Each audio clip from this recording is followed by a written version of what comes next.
Hey Matt, I wanted to ask you about your timeouts yesterday, namely using 2 in a 3-play span. What was going on there? And then at the end of the half, you could have taken a timeout and had them punt and see what happened, but you let 20 seconds go to the end of the half. Yeah, the first one, well, we had we were going in our no huddle mode, and we had a little communication in regards to one of the plays, and so I thought it looked like Nick was going to snap the ball with the running back in a different spot, and I wanted to make sure that didn't happen. So use that in the first half. I'm a little more lenient with those timeouts in the first half, obviously, than the second half. That second half, you need to have them for those possessions. Well aware of that.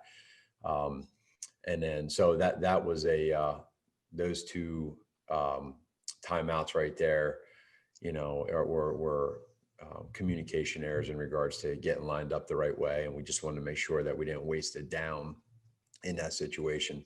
At the end of the half, there's a couple ways to look at it. And I think that, we did think about taking a timeout there to possibly go after it and get a block. And we just decided I decided not to call one there. So I don't think, we ended up I don't think we caught one punt yesterday for different reasons, nothing against Ted Ginn, but we didn't catch many punts, and they did a good job of skying it. So if anything, maybe a block punt, but I wasn't, too concerned about that decision at the end of the half. I can say that. Kevin Fishbane. Matt, going back to those 2 timeouts, when Nick wants to go no huddle, is there any challenge in meshing with your flow with personnel in terms of, obviously we're used to you shuffling receivers, tight ends through, and then when he goes no huddle, obviously you can't do that. Is there a challenge to getting those on the same page? No, you can sub when you go no huddle. You can sub. So what you do is you bring a guy in, you take a guy off. You're able to do that. This one was the fact that we just coincidentally happened to go no huddle, and we weren't lined up right for the play. So that's where we got to make sure that everybody's on the same page in regards to where to line up. And I just wanted to protect our guys and make sure that we didn't waste the play where he turns around and goes to hand the ball off, and we're not there. So. But you're allowed to sub. The officials just got to give the defense a chance to sub, and then you go. So you run into that a little bit. You don't always have to sub, but sometimes you do. Dan Wiederer. Matt, rewatching the stutter go to Mooney, that could have been the 95-yard touchdown. What might have been possible either pre-snap or immediately after the snap to get a little bit more time there? Yeah, so that was we were in scat protection there. So we were in a 5-man protection, and they ended up bringing a guy down a little bit late, that 5th guy. So they got 4 down linemen, and then you got to try to decide who's going to be that 5th guy that comes, right? So that's you can basically take your 5 guys for their 5 guys, and eventually they ended up bringing that guy to the left, and our guys, per the call, they did what they were supposed to do there, and we ended up being hot. And we have hot throws within that route. I think you'll see that A-Rob was open over the middle, and then we had Jimmy open to the flat. And Nick knows that he can throw those, but he also knows that he can go ahead and hit Mooney too. If he just probably had like a half a tick more, that would have been a 95-yard touchdown. And so those are the little things that we all just got to be right on in regards to our communication. And that's football. There's nothing that they did wrong. It's just one of those unfortunate plays that we just didn't hit. Man, that would have been so nice to hit that and tie the game up at 10-10. Jeff Dickerson. Hey, Matt, just going back to the special teams return stuff for a second. Are you okay with Ted not fielding those punts last night? And kind of where are things right now with the punt return game since Tariq went down? Well, obviously, when you lose a guy like Tariq, he's one of the best in the league at returning punts. That's a big blow. But at the same time, you have a guy like Ted that has been experienced in this league and has done it for a lot of years, especially when he was younger. I think there was probably 2 that he had yesterday, Jeff, that probably could have at least caught that he didn't. But there was also, you got to give credit to the Rams. They have, they did a good job of the way they were punting it and where they were punting it. That's part of the equation too. But yeah, we're not seeing some of that stuff that we're used to seeing. And that happens sometimes when you have an elite player like Tariq back there. Jason Leisure. Matt, I have a question for you about two of the fourth down calls. The one early in the game from the 19, was there a level of desperation in going for it at that point? And then also the play call on the pitch to Patterson on 4th and 1 later in the game. Yeah. You guys then are needing for him to gain 3 actual yards to pick up 1. Right. The first one, no, I didn't think the first one was. I think it's one of those ones where, we ran a quarterback sneak and we would have got the first down. And again, that's a critical error in that situation, because now you're forced, you have to punt it, and kind of having an aggressive mentality in that situation. I didn't mind that decision. I thought that was fine. And our guys did execute it, but I guess you could say they didn't execute it with the penalty. So that one hurt. And then the other 4th and 1 there at the end is just like I said last night. Sometimes you have plays that you try to hit it right up the gut, right where they're at a lot of times in that situation, and others where you get to the edge. If you go back to the week 1 against Detroit, down there, you guys remember we ran a very similar play and he ran for a first down.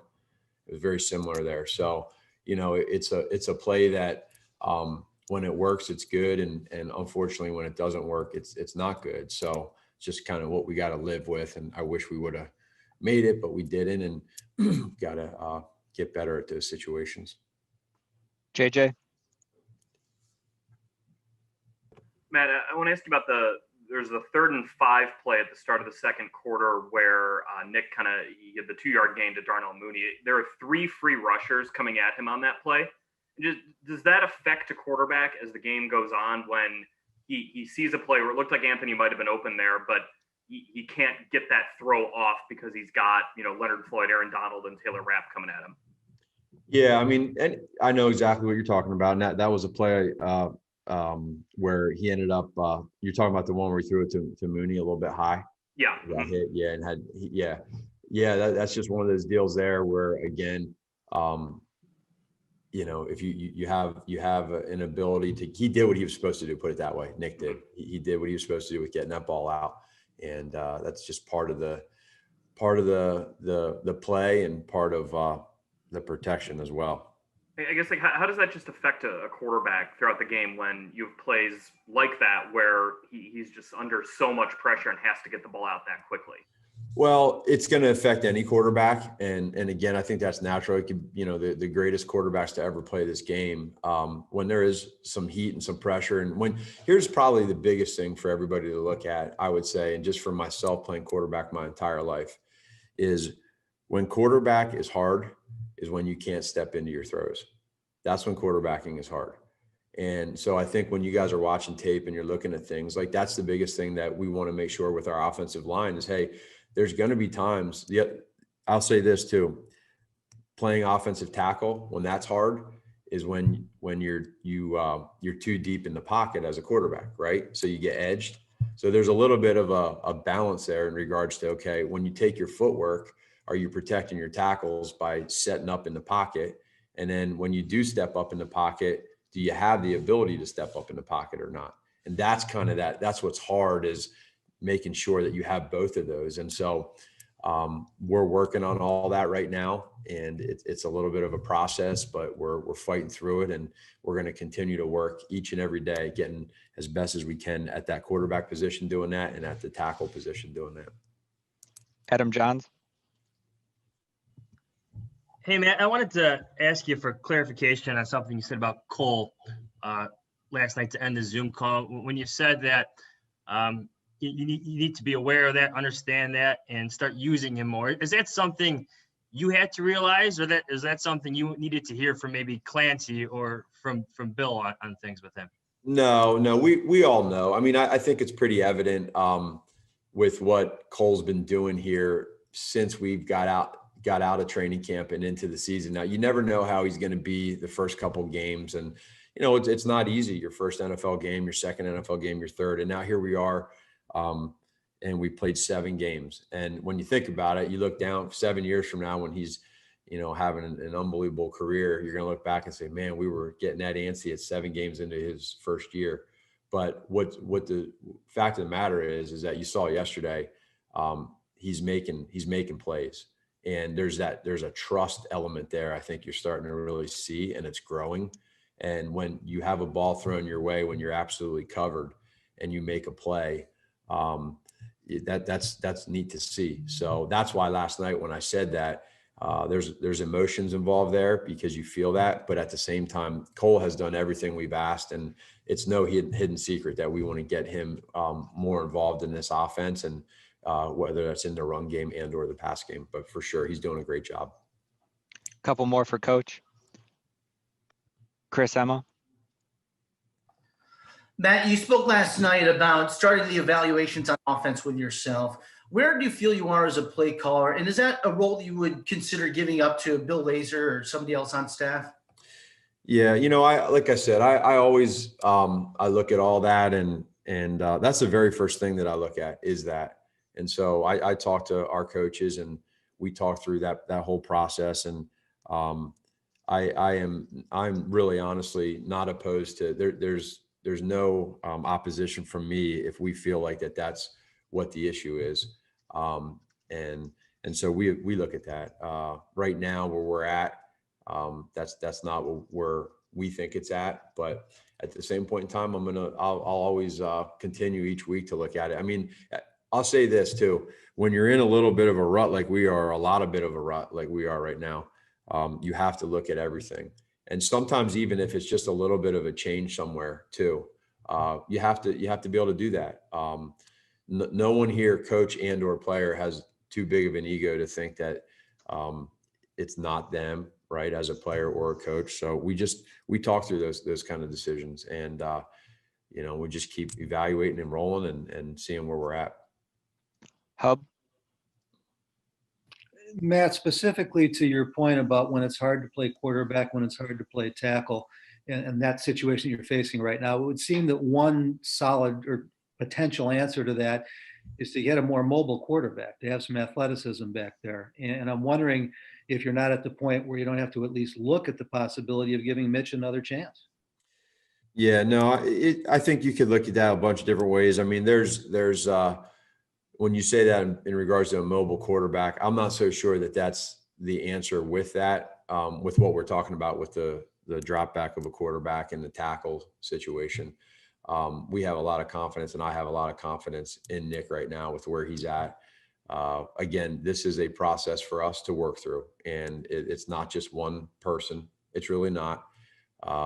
And we think that I know from yesterday, decision-making wise and where he's at, I thought he did a good job. I thought he made some good throws. He missed a couple as well, but there's you know, again, it's a team sport. And so there's other reasons for some of that as well. So we just keep rolling through that and working through it. Colleen. Hey, Matt, when you went back and looked at the interception in the end zone, what was your assessment of the play design and the execution of that? Yeah, well, the play design, before you see the play, you like it, right? It's something that we talked about that we liked. You know, it's an ability for us to get on the edge with Nick and you know, maybe have a receiver to throw it to. They played pretty good defense down there, and in that situation, when they do cover it like that, Nick would be the first to tell you, just either throw it either further in the back corner of the end zone or just throw the ball away and live to see the next down, you know? And so that's a part of the game. And that would be one of the decisions, Colleen, that I would say that he would want back in that situation. Last one, Mark Potash. Hey, man, kind of along the lines of what Hub was talking about. On a lot of Foles misses, it seems like a pressure is the biggest issue, and it's just a little bit. It's just a hair off, like on the play to Mooney down the sideline. So my question, how can you give him more time? And I'm not talking about just blocking better. I'm talking about, is there anything you can change in your scheme that just makes protecting the quarterback the ultimate priority of this offense? Because that seems to be the one thing that's keeping Foles from making plays that I think you expect him to make. Yeah. No, there's a lot of ways schematically, and that's where for us, we have that. Those are in there. It's just some of those don't happen. Like at that point in time, that happened to be a 5-man scat protection. It just wasn't one of those, but we have those all over our playbook, to be able to help out our offensive linemen in situations where maybe they're sliding to a gap or to an area and they're not on a man-to-man, so for sure. No, you have to be able to do that. Now, when you do that, you lose. A lot of times you'll lose some type of receiver, whether it's a tight end or wide receiver. You lose an element of a receiver in that when you use an extra guy to protect. So that's kind of weighing some of that out. But absolutely, you can do that, and we have that in our playbook to be able to do that.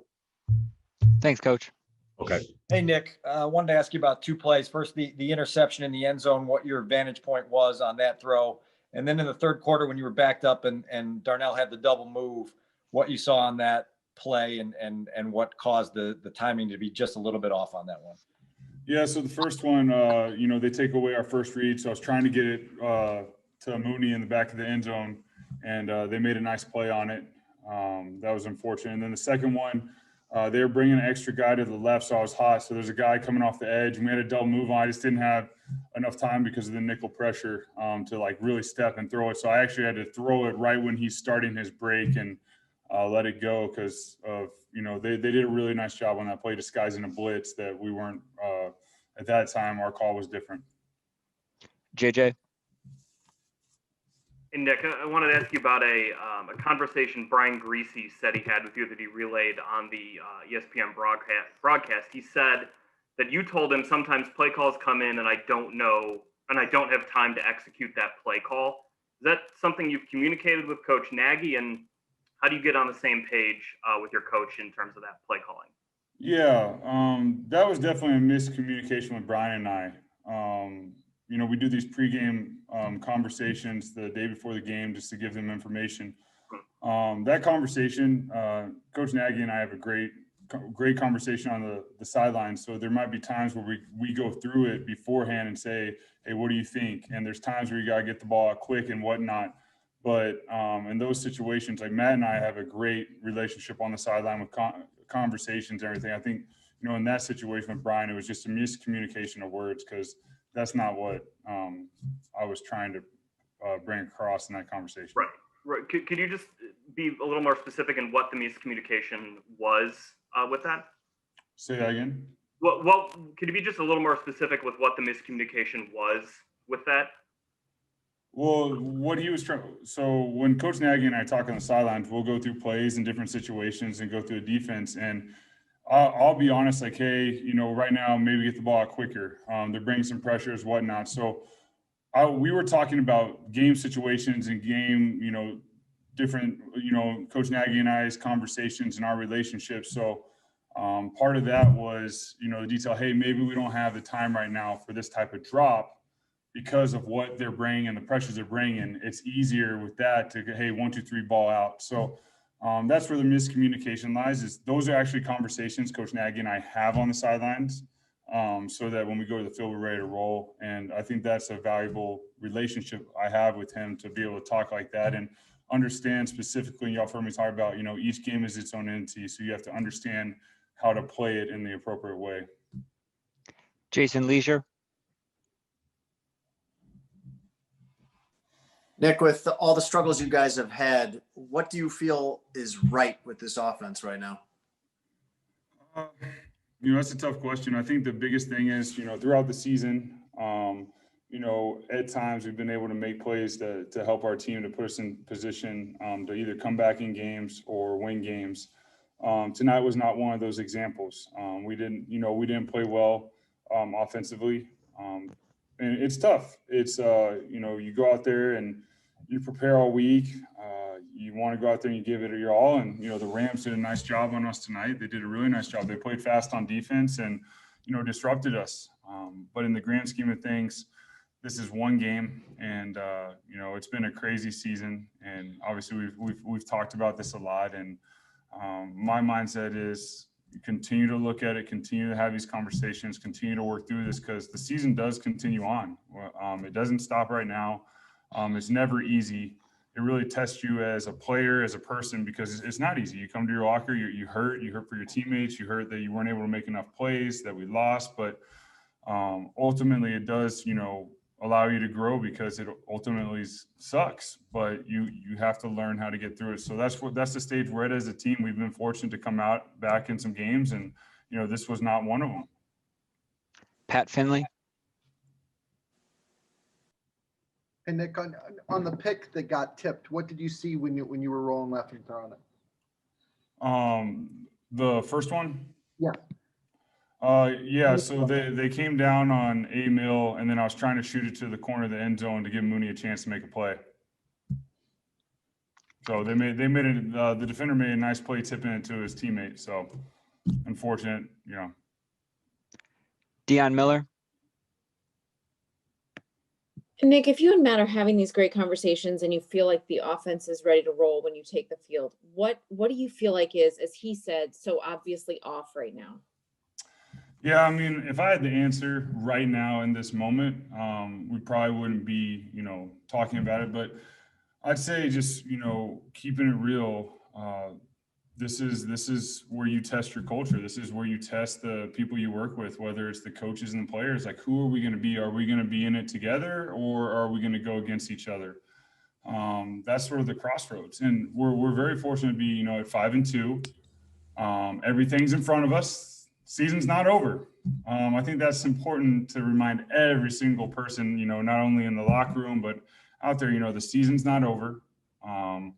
We have to continue to work through this. Conversations are important, and then obviously implementing. So that's something that the coaching staff, the players, everything, we have to continue to look at ourselves in the mirror and ultimately be there for one another and go through this thing like people that care about each other.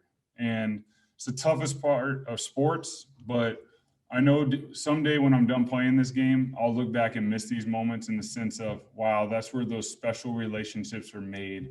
And, the tough times, because, I look back on some special years, and there were some games and some special seasons that sucked, that you got to the locker room. It was like, tonight it's tough, it hurts, but the good teams really find a way to get through this in a positive way and improve. And I've said it from the moment I got here, I really like our locker room. I really like our locker room. And I know that this is a locker room that can take this and turn it into a positive. Kevin Fishbane. And Nick, in your 4 starts, you guys haven't been able to run the ball successfully. I'm wondering how that's kind of hindered what you would like to do. And if you've seen some of these defenses, some of the challenges they're throwing at you just because the run game hasn't been there? Yeah, ultimately I got to play better and help our team out in these situations. And we have to figure out how to run the ball effectively. I think the big thing is just finding a rhythm of who we want to be. And, in this situation, we really got to continue to work. We really got to assess who we want to be and find that identity. And when we find that identity of what we want to be, that's when we'll take off. But that's where we're at right now. But we have the people here to do it. And it goes back to, once again, believing in one another and continue to go to work every single day for the person next to you. A couple more for Nick. Andy? Yeah, Nick, I just wanted to get back to the conversation with Brian and just clarify. Are you saying, are there any issues in terms of, when the play is being called and how much time you have to run it? No. So that conversation was like conversations that Coach Nagy and I have during the game based on situations. So when we go out there, we'll go through a call sheet. Hey, do you like this? And like, right now they're bringing pressure or something. It's going to be hard to get that one off. So then he's like, all right, well, let's go to this one. Cause then it's that conversation with him to let him know, like, hey, this is what's best for us, but it's happening on the sidelines to where then we can go in the game and go out there and play the best. But, Coach Nagy and I have a great relationship, and I would never say anything like that. And I can see how it would be taken that way. I was able to see the video real quick, and, those conversations, obviously, everything I know about Brian, is a great dude. They're quick 5-10 minute conversations, and you can't get into detail, but you'll see Coach Nagy and I during games, like going through his call sheet and talking and going down the line. And part of that is addressing like, hey, what do we feel like? What do we think? Hey, what's going on the defense? Are they giving us trouble? Stuff like that. Last one for Nick, Dan Wiederer. Nick, there was a segment in the first half where you guys had to burn 2 timeouts right back to back with just one play in the middle. Why are those hiccups occurring, and why has it become such a struggle to find an identity this deep into a season? Yeah, I mean, that's something we have to, look at internally, why they're happening, why there's communication errors. And then I don't have an answer for you with the identity thing. I don't have a good one. And I think the big thing is this is where we're at, and we have to realize that. And I believe we do realize that. And we have to figure out what that is and what this looks like. And sometimes that's taking a moment and taking a step back and looking in the mirror and then going to work and realizing like, hey, I'm here for my buddy next to me and, going through this. But I don't have a great answer, quite honestly, but I will tell you, I will get back to work and I will continue to move forward, and I will do everything I can along with my teammates and along with my coaches to work through this to figure it out. So when we hit the field on game day, we're dangerous at every moment, and it can be a rhythmic game. We can, do all the little things we want to do and aspire to do, but it's going to be a process till then. This isn't going to be easy. This is going to be very hard, and it's going to take every single person to buy in and believe that it's possible. And that's the only way these things get fixed and they improve. If there was a book about it, I'm sure everyone would be buying, but this is football. We're humans out there. So we got to figure out what's gonna make this run and who we are. And you know what? I believe we will get there. Thanks, Nick. All right. Thank y'all. Y'all have a good night. What were your thoughts going through returning that fumble, and especially when you saw the flags on the field? It was just a great play by 9-4 by Rob, by Quinn. So we just seen a ball on the ground, just take your time, scoop it up. His arms right there, going in. When you see the flag, like, oh my God, just preparing for the worst, hoping for the best type of situation, So I was happy when it stood, though. I can say that. JJ Stankovitz. Eddie, what was just the prevailing feeling on the sideline for you guys as a defense today as LA put up 24 points? We're not gonna break. We might bend, but we won't break. We're not gonna fold. And I feel like, as a defensive unit, which I love, not feel, it's been like that for a while. No matter what we give up, we're gonna always play our game. We're gonna play 4 quarters. We want to finish it. That was what was the motto. Like, look, man, we gave up this. We're not breaking. We're gonna still go out there. We're gonna continue to fight. We're gonna make them feel us. And I feel like they felt us. Like I said, some things we need to correct. 24 points. We never like people to score on us, but that's part of it. You come in. You got another great opponent this week, Sunday. We just got to come in and get better. Sean Heyman. Hey Eddie, how's your knee, and was that a scary moment there for you? Yeah, I knew it wasn't nothing too bad. I've been through the ACL, but I'm fine. I'm feeling good. It was just a little scare, going in the air. But I knew it wasn't nothing too serious, and it started to calm down. I started to feel much better, but I'm good. Dion Miller. Eddie, what was the mood in the locker room like after a loss like this on a big stage when you guys knew you had a chance to make a statement and it just didn't really happen that way? It was tough. At first when you walk in, guys are still, holding your head down. But, it's a lot of football left for us. We know the type of team we got. We're not giving up. We got a bunch of guys, a group of guys that's going to continue to fight. No matter what happens, we're going to stick to each other, right around one another, and we're going to get better. And that starts with us in practice, going back in there. We got a quick turnaround, but like I said, we got a great group of guys that's not going to break for nobody. We're not right here playing a blame game. We're going to hold everyone accountable, and we're going to get better. Dan Weeder. Eddie, just back to the injury. What did you feel when you jumped there initially? Just a little, little sting, like on the outside of my knee a little bit, and like I said, it started to wear off at first. I started moving it. You know, like I told Doc when he ran out there, he did ACL. I know it ain't ACL. You know, I've been through that. So, you know, like I said, I'm good. You know, I'm just glad it wasn't nothing serious. Dan Weeder. Defensively, Eddie, how do you guys not lose faith in the offense when they're scuffling and still trying to get things figured out almost halfway into the season? Because we're a team. You know, it's a team sport, and we know what we have, the type of players we have on offense. We'll put them against any defense any day. You know, we go against those guys week in, week out, so we know what they're capable of. And it's tough, you know, you're going to come up short some games. You know, you don't want it to happen, but this is the NFL. You know, we got to continue to, you know, minimize and eliminate all the mistakes that was made on both sides of the ball. But we're going to continue to rally around one another and do our best and play our best football from here on out.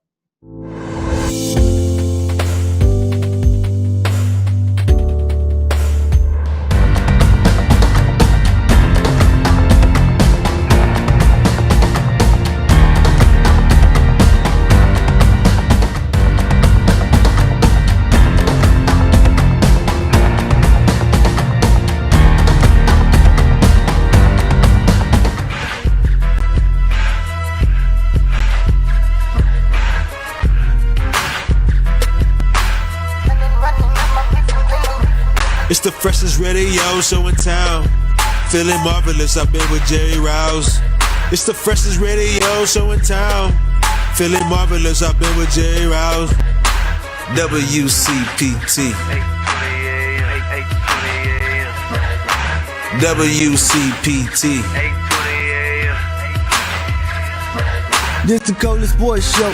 You were getting the hour from 6 p.m. to 7. Chillin' with Lauren Cox and the man Marvelous.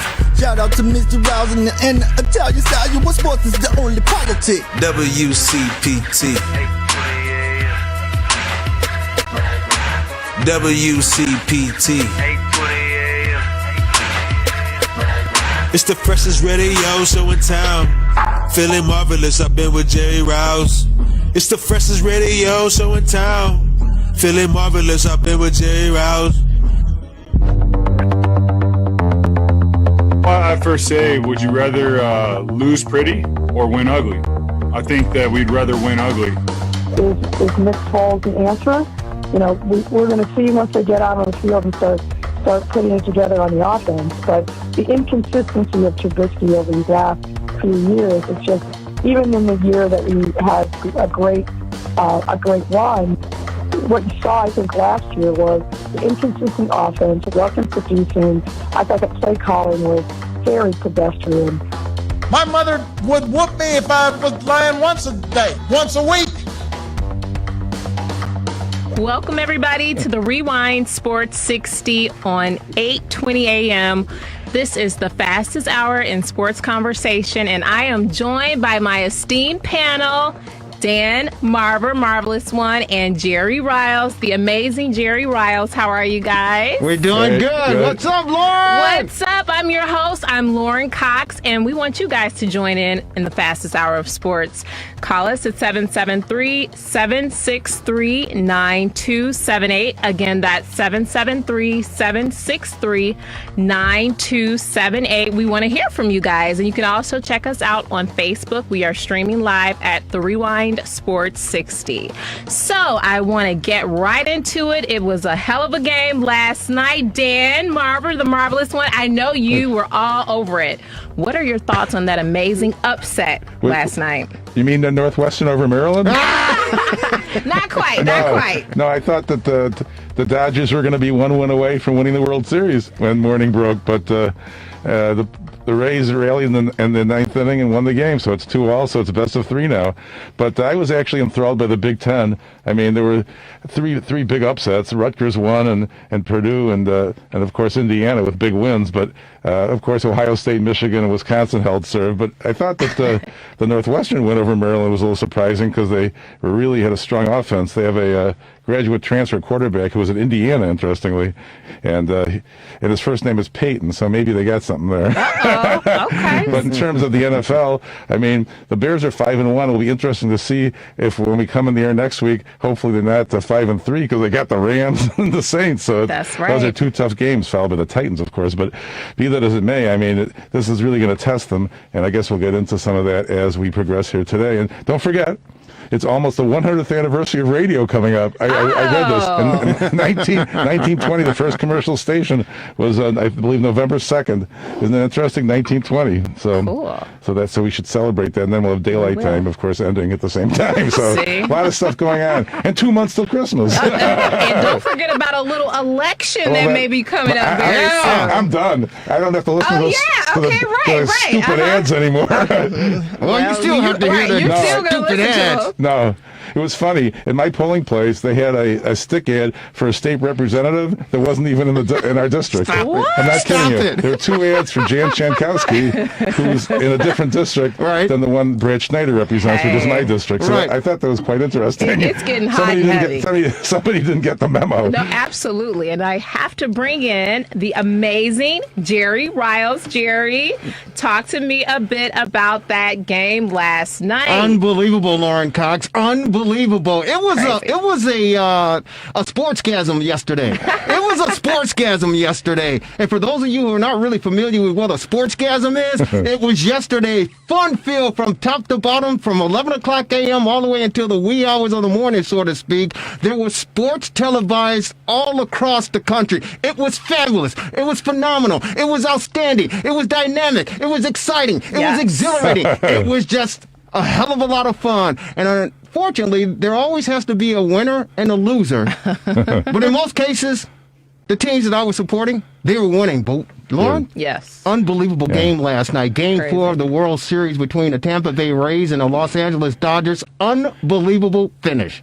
Yes. Unbelievable. Unbelievable. I'm actually jealous. Because they have fans, and that's what I live for. I live to go to games. Yes. You know how many games I go to usually. Yeah, you really pack them in, no question about it. But what were your thoughts on the finish of that illustrious game? 2 outs in the bottom of the 9th inning. The congratulations and credit to the Tampa Bay Rays for the way that they continue to scrap and fight back. But the Dodgers, they scored pretty much all of their runs with 2 outs.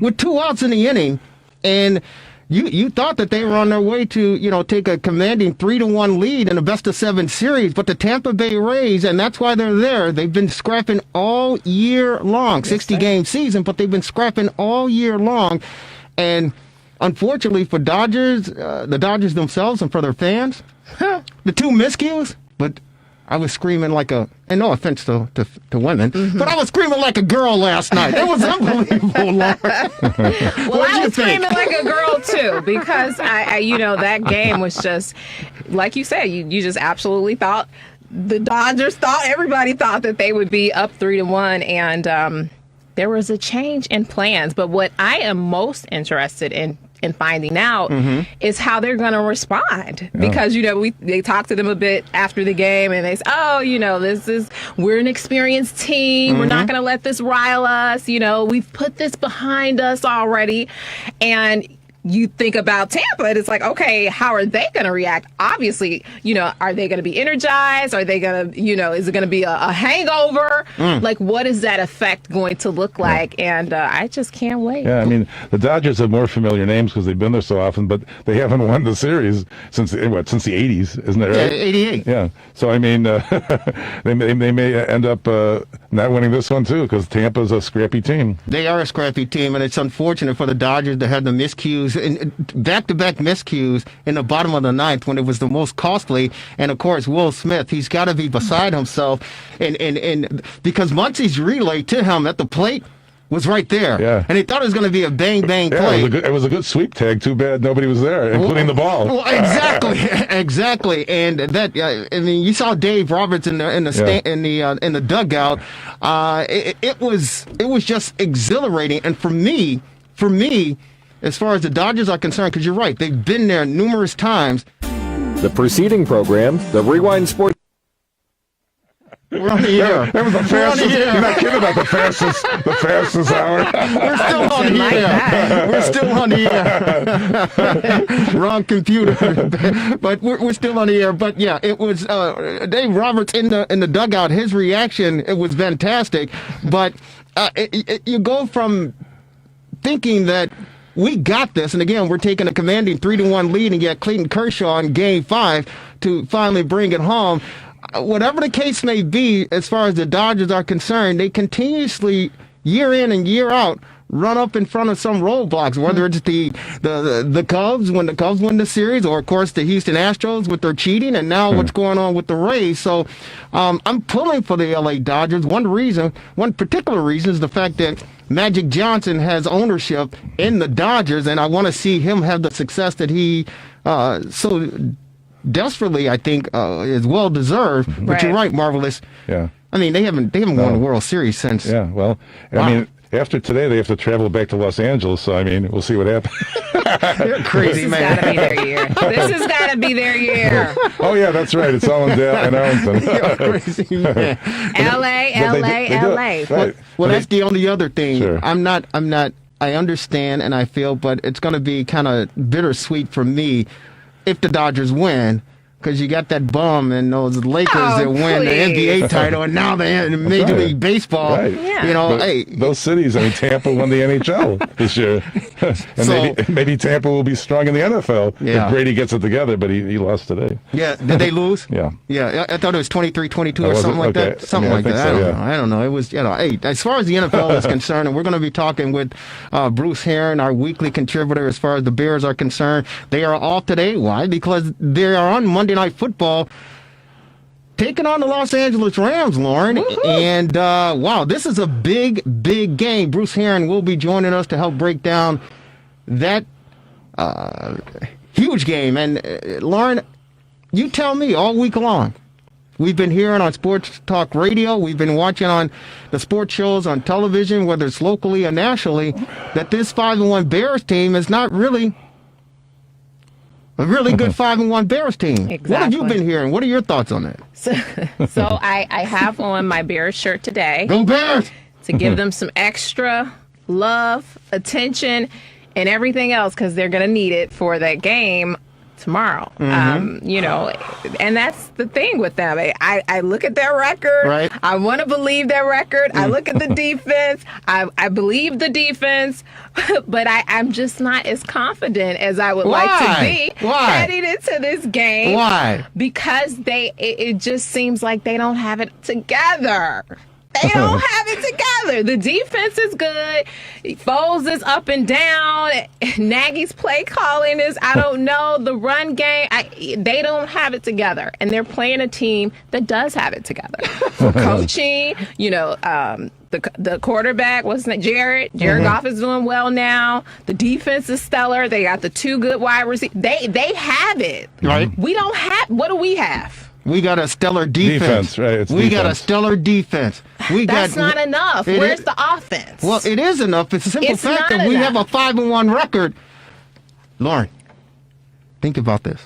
If our defense was suspect. You a Bears fan now? Well, you want to get on the Grady train? I've always been a Bears fan. We're 5-1, and now you want to be a Bears fan? I've always been a Bears fan. When we were 2-up, and I was telling you, come on, you. But now you want to. Are you a Bears fan now? Of course, I'm always a Bears fan. No. But I'm always on. But guess what? Hey, Lauren, guess what? Yes. Listen to this. You want to see how much a Bear fan I am now for this 2020 season? Yes. The Bears will beat the LA Rams tomorrow on Monday Night Football. They will beat them. Listen to this. Listen, no, that's not what. Listen, that's not the punchline. Guaranteed. Well, take it easy now. I want to hear how they gonna beat them. Go ahead. Take it easy now. Listen, they will beat the Rams tomorrow. Okay. They will beat them on Monday Night Football. Lauren, listen to this. Are you sitting down? Are you sitting down? I'm sitting down. Got my wig on tight. What? That a girl. The next two opponents, the New Orleans Saints and the Tennessee Titans, the Bears will take you. Okay. They'll handle business. Now what you want? Now what you got, Lauren? How you like me now? Wow. They beat the LA Rams tomorrow. The Bears will beat both the New Orleans Saints and the Tennessee Titans. You heard the bold prediction right here on the Rewind Sports. I want to mention one thing before the phone lines light up. The GOAT did win 45-20 today before somebody calls in and corrects me. 45-20? Yeah, right. Congratulations to him. The Las Vegas Raiders. That was another game that I was kind of like, because it was 24-10, and they outscored them in the second half. That's why it looked pretty dubious for a while. But he's doing it. And Lauren, I truly believe the reason that the Bears, they get past on the national stage against the Rams, and you talked about all the weapons that they have, but this defense, they know that they have to carry this football team. They know that they have to carry this football team. I believe Nick Foles. Mm-hmm. That's what I was going to ask you. What is Nick going to do? I believe Nick Foles will have enough gumption, if I can say that. I think he'll have enough wherewithal. And we heard the soundbite as far as he was fantastic. He was fantastic in his post-game press conference last week. Well, I first say, would you rather lose pretty or win ugly? I think that we'd rather win ugly. That's it. We want to win ugly, and we're going to win ugly, but I think he's going to be pinpoint on as far as targeting his receivers and making connections. Pinpoint? I think so. I really believe so. But it's all predicated, in my opinion, on the play calling of the great Matt Nagy. Right, Lori Lightfoot? Is Nick Foles the answer? We're going to see once they get out on the field and start putting it together on the offense, but the inconsistency of Trubisky over these last few years, it's just, even in the year that we had a great run, what you saw, I think, last year was the inconsistent offense wasn't producing. I thought the play calling was very pedestrian. That's going to be very key as far as the Bears' success, not only tomorrow night against the LA Rams, but moving forward. And again, I truly believe this Bears defense, barring any injury now, let me say that, barring don't any even injury. Put that in the atmosphere. Right, don't even put it out there. This Bears defense, they will hold it down. Now, Lauren, marvelous. And we're going to bring on the great Bruce Herron in a couple seconds. I swear to you,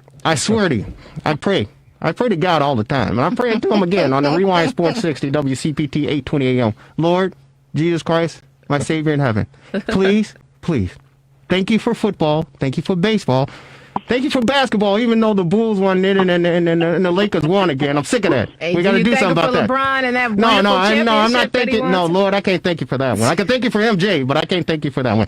But Lord, please, will you have the officials call a respectable game? Lord, will you have the officials for the Bears and the Rams game call a respectable game? Kyle Fuller is playing lights out defensively. He's knocking people's blocks off. And every time he hits somebody hard, a legal football play, Lord, they're throwing flags. I know. You can watch, I'm sick of that. You can watch other games. I watched some today where the same kind of hit is called the other way, or even on the quarterbacks. It's inconsistent. It's for sure. inconsistent. It's poor. It's terrible, and it's taken away from the game. A game that we've been desperately waiting for because of this darn virus. We finally get, and the officials are stepping away. Get them out of the way. Let the fellas play football. Kyle Fuller, rock the bells. Welcome on the DR60 hotline. You love him, ladies and gentlemen. Number 51 in your program. He's number one in our hearts. He's on the Rewind Sports 60 WCPT 820 AM. He's the great Bruce Herron. What's up, Bruce? How are you? Yes, sir. I'm doing good. How about you guys? Good. Great. Good. Hey, man. Good. Hey, man. Lauren has helped me become a true Chicagoan and a true Bear fan again because we have a 5-1 record, and I'm on the bandwagon. Are you with me, Bruce? As far as my prediction, the Bears will knock off the Rams in Monday Night Football, and with that victory, they're going to handle business with Drew Brees and the New Orleans Saints, and they're going to take care of the Tennessee Titans. You with me, Bruce? No. You're not supposed to be laughing at me. You're not supposed to be laughing at me. Hey, listen, guys, listen.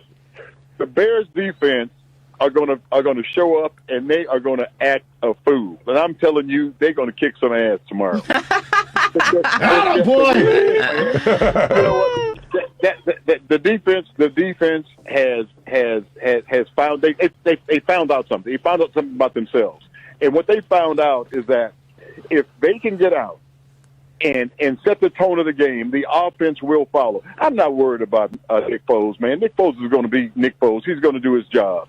It's just that we've got to get our running game straight. Once we get that running game in order, and I'm telling you, I'm looking for them to improve this week. I'm looking for them to improve drastically. And so they do that, they're going to be just fine. But the defense, don't have to worry about the defense, man. I mean, they handled the Rams before. And you know what? And they handle them like champs. And so tomorrow night, it's going to be Bears. No, I hope you're right. And, you know, we played the soundbite from the great Lori Lightfoot, our mayor here in Chicago. And God bless her and her administration for all the heavy lifting that they're trying to do to protect people, despite the fact that some people don't want protection. But she said last season, you know, that Matt Nagy's play calling was somewhat pedestrian. And we still see, even despite a 5-1 mark, that Matt Nagy has fallen in love with himself and his plays. And true enough, you expect the players to go out and execute. Their job is to go out there and execute. But you, in my opinion, you have to put them in the best position to be able to execute. And he admitted this past week that he's made some mistakes. But for the life of me, and Marvelous, check out the score of the Kansas City game. Le'Veon Bell, who was out there on the market for a hot second, gets picked up, signs a 1-year deal with the defending Super Bowl champions and the best quarterback in the league. That, of course, Patrick Mahomes.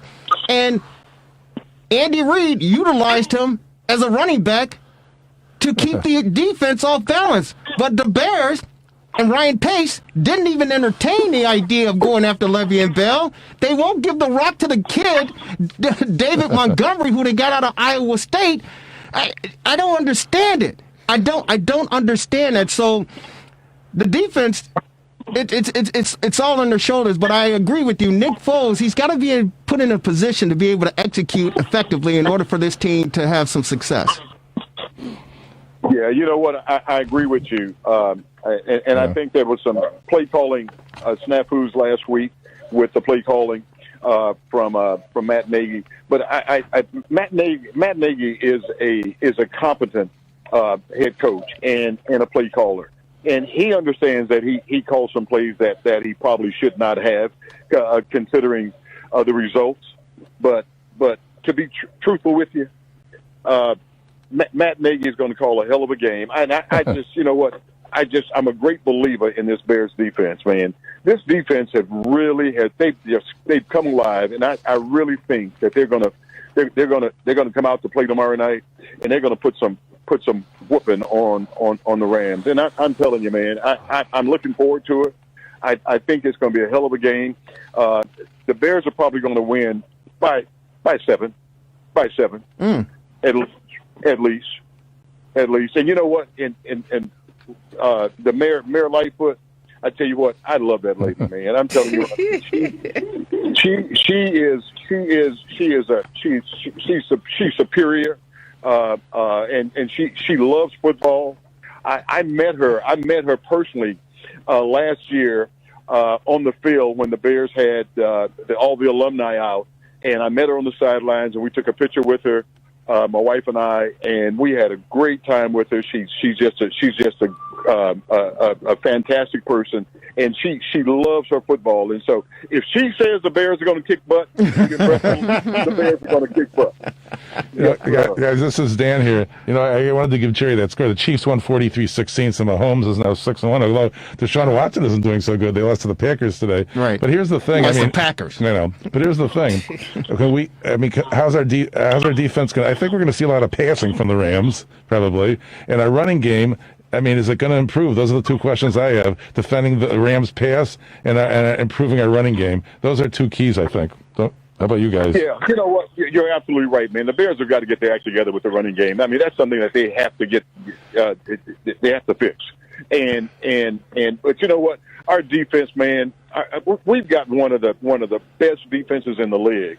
And you know, as long as our defensive rush can get in there and force a pass when the quarterback is not trying to not trying to take his time and pick and choose receivers. They got to force him, and I think that they will do that. Khalil Mack is a leader of that damn defense, and I'm telling you something, man. I'm looking forward to Khalil Mack getting in there and showing up. The Rams. The Rams. And I'm just in awe with the way that they're playing this year. So I'm a big believer in what these guys are going to do, and I'm pulling for them 100%. We just have to be able to outscore them. That's my only concern. Well, I mean, that's everybody's concern. But for whatever the reason the case may be, the Bears all season long have been scratching and clawing and coming away with the victory after 60 minutes of work. As far as Khalil Mack is concerned, we're on with the great Bruce Herron, number 51 of your Chicago Bears, played back in the day for 5 years over on the lakefront with the greatest of all time. May he rest in peace. That, of course, Walter Payton. But Bruce Herron on our TR60 hotline. As far as Khalil Mack is concerned, Bruce, he is questionable right now as far as the scouting report is concerned. They said he's got a bad back. I don't think Khalil Mack is going to be. I don't think he's going to miss any action as far as this game is concerned, because it is played on the biggest stage. No question about it. Absolutely, man. Khalil Mack is a stud, man. He may be a little banged up, but a banged up Khalil Mack, shoot, man, I'd rather have him than probably 90% of the pass rushers in the league right now. So, Hey, Bruce, Lauren here. So I hear you guys talking a lot about the defense. The defense, I mean, that's a known. We all know the defense is stellar, but my concern is the offense. And so specifically the wideout play, rookie wide receiver Darnell Mooney he's quickly becoming a steal for the Bears. He's 18th. He's got 18 catches, 196 yards. He's really starting to gain Foles' confidence. Talk to me about the wide receiving play as well as the tight end production, which needs to be there on the offensive end. Yeah, you know what? I really think that they've got to utilize their tight ends more. They've got 3 tight ends, man, that are serviceable. I'm telling you, Komet is every week we see him getting better and better. And this kid is a ball player, and I love the fact that the Bears went out and got him. The wide receivers, I'm telling you something. They've got talent, man. The Bears do have talent. It's all up to Nick Foles to put the ball in play and to put these guys in position so that they can be successful. And I really think that that's going to happen. The play calling tomorrow night is going to be key. But we need them to execute on the ground game. That ground game has got to come into play in order to keep the safeties honest and on the defensive front for the Rams. That the Bears they've got enough talent to go in and take this thing. And I think tomorrow night we'll see exactly what they're going to be doing. But if they can get their ground game going, they will be successful tomorrow night. So I'm looking forward to it.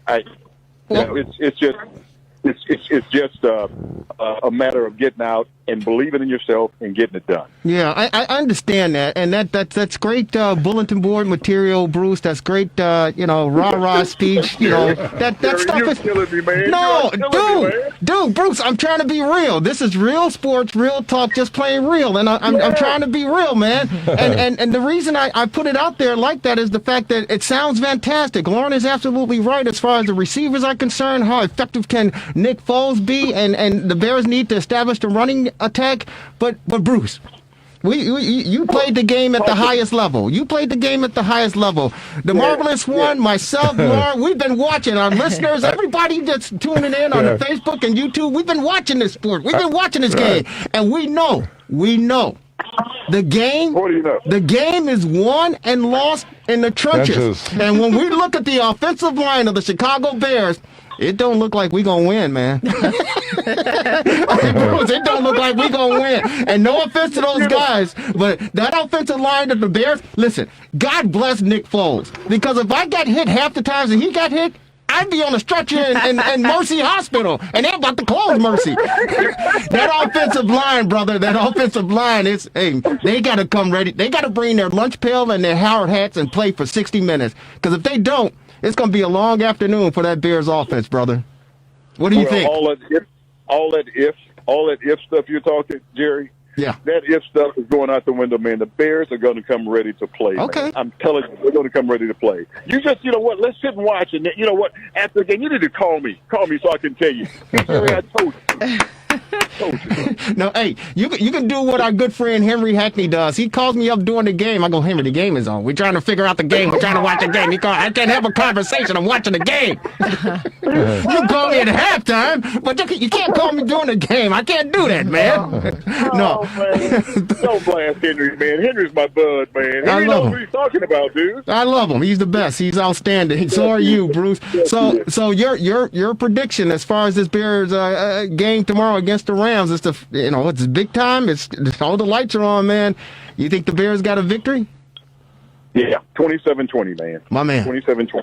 Bears win. Bruce, I have to ask you, where did this confidence come from in the Bears? Because, in the beginning, your friend Jerry Riles, you guys dogged the Bears from the beginning. The record doesn't really reflect what's going on, and you just were so unsure, and you're just so confident and sure today. So what changed for you? Well, what changed is the fact that the Bears haven't played their best this year, and they're 5-1. They're 5-1. And you know what? If they haven't played their best, but just imagine the Bears coming out and playing their best, what they can do and what they can be. And that's where I am. I mean, even without playing their best, they're 5-1. So you can't knock that. They're tied for the division lead.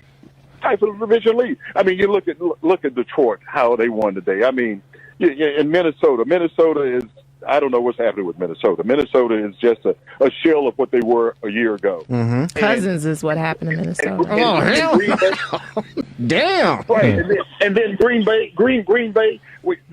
proved if you put pressure on Aaron Rodgers, you can kick their butts.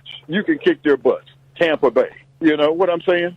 Okay. And so the Bears have the talent to do it. It's up to them to go out and execute. And you know what? I feel really confident that they will. I really feel confident they will. Yeah, you know what? Let's get to the game tomorrow night, and then we'll talk after.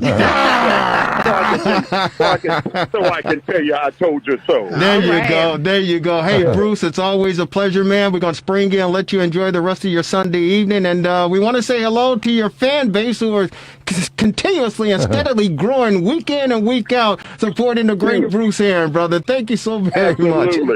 Thank you, guys. Stay safe. And, hey, man, we got you 27-20 on record. The Bears over the Rams. Monday Night Football, brother. 27-20, baby. You got it. Bears. Go Bears. There you go. We'll talk to you. Bruce Aaron on our TR60 hotline, ladies and gentlemen, joining us every week on the Rewind Sports 60. Bears, normally after a Bears victory this 2020 season, but they're on Monday Night Football, so we get the preview in there, and the great Bruce Aaron say, hey, it's a lock. Right. But, I mean, you were mentioning the offensive line, and against the Panthers, it ranked very poorly. I mean, I guess the group was, Leno, Coward, Whitehair, Affetti, and Massey. I mean, you don't hear much about the linemen usually, and it's really hard for me to judge them because why? Because the results. Aren't you watching the game? The results. I just told you, Nick Foles has got his brains beaten in. If it were me, I'd be at Mercy Hospital on a stretcher, laid out in the hallway because he's getting. Yeah. Listen, I'm not taking anything away from the offensive line. But they're not that good. Yeah, well, I mean, they're supposed to also create openings for the running back, aren't they? Yeah. That's another part of their job. So they're not that good. Yeah. So maybe do they need replacements, or how do we solve that? Replacement? This GM Ryan Pace just paid half. I think he paid the entire offensive line. Well, I think we stuck with them for the next couple of years. Okay. This has been a reoccurring problem for. How many years have we been talking? No, too many years. This was a problem. No. You said too many years. Yes, too many. Absolutely. I couldn't get it out fast enough, Lauren. Too many years. Yes, and if we all see it, you see it, Dan sees it. Why haven't they done anything? I mean, honestly, it's better than it's been In some years, It is. I think so. I think so. Are you kidding me? The Jay Cutler days. Oh my gosh! No, that offensive line wasn't that bad. No. You had Kyle Long, you had Cody Whitehair, you had some decent guys up front trying to protect. That was a different issue. That line was better than the line that we currently have. It's been a problem for years. Sometimes I don't know if Foles is making it look a little. Well, it was looking bad early. So here's the deal, as far as the offensive line is concerned, and you said it. We can see it. Everyone can see it. To make the offensive line look good, the pressure is on the shoulders of Nick Foles. The entire pressure, as far as the offense is concerned, is on the number one focused athlete on the field. That, of course, the quarterback. Mm-hmm. He definitely needs to manage the game to the highest of the highest. He needs to, when he's passing the ball, and we know we're going to be passing, 60, 70% of the time, he needs to make sure that the ball is out of his hands between 2.4 and 2.5 seconds to be effective.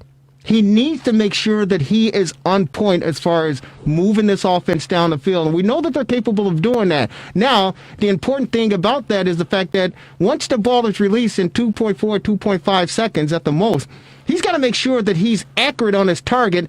And more importantly, or as important, his receivers, whether it's Mooney, whether it's Robinson, whether it's Miller, or whether it's Graham, or whether it's Komet, they have to make sure that they're running effective routes and they are in position where they're supposed to be to make sure that the play is executed properly.